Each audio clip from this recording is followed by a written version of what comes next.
Hi everyone, I'm going to be sharing with you one of my favorite recipes.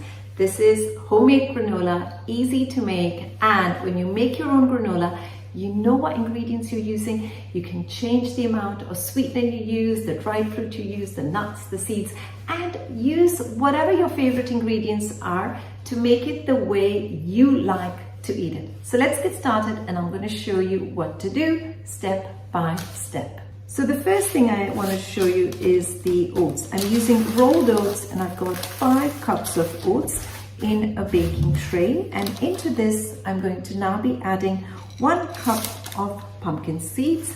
Those go in. I've got 2 cups of chopped up nuts. I'm using cashew nuts and almonds. You could be using any nuts that you have at home. And then I'm going to be adding 1 cup of sunflower seeds. Again, nuts and seeds, very good sources of healthy fats and also protein too.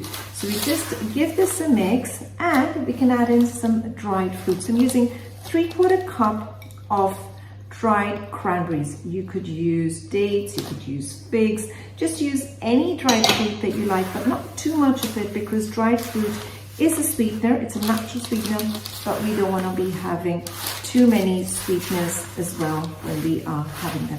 Then, just to give it a little bit of flavor and taste, I'm using some shredded coconut or desiccated coconut. So about 1 cup of that goes in, and to flavor it, you could use a pinch of cinnamon powder, just to balance the flavors, a pinch of sea salt as well.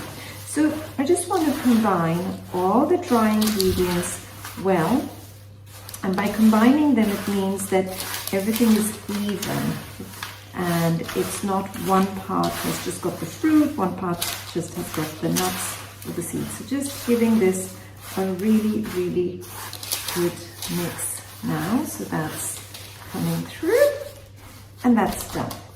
Now I'm going to combine the nut butter with the maple syrup. So I've got about 3/4 cup of maple syrup and about 1/2 cup of nut butter. If you want to use a little bit more of the nut butter, please go ahead and do that. So just giving this a good mix so it combines really well, and that's what I'll do now. And I think it's going to need a larger bowl, so let me put it in that.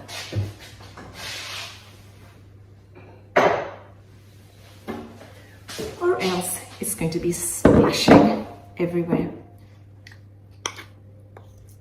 Now, if your nut butter is too thick, all you've got to do at this point is just add some water to it. Mine isn't too thick, so I'm just going to try and see how well it mixes in.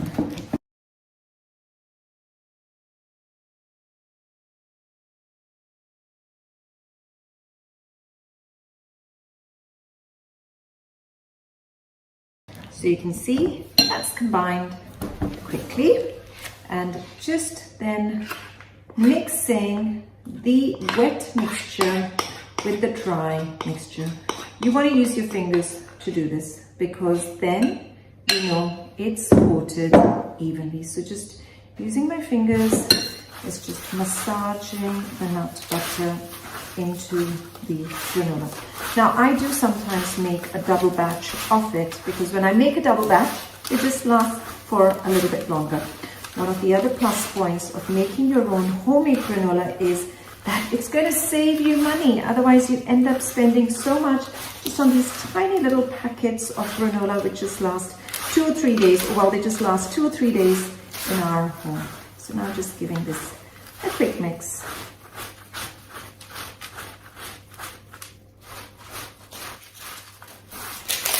Make sure you just lift the granola from the bottom, so all of it is coated with the wet, and that will give it a really nice crunchy flavor.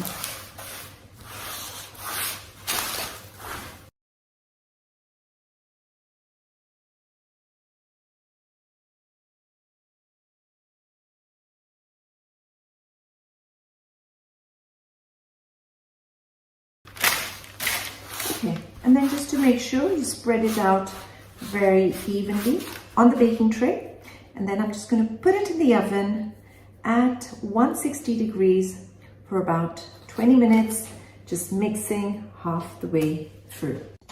In the oven and all ready to be baked now. The granola is all ready now, and just put it in an airtight container. You can enjoy it with yogurt or with milk or dairy-free milk.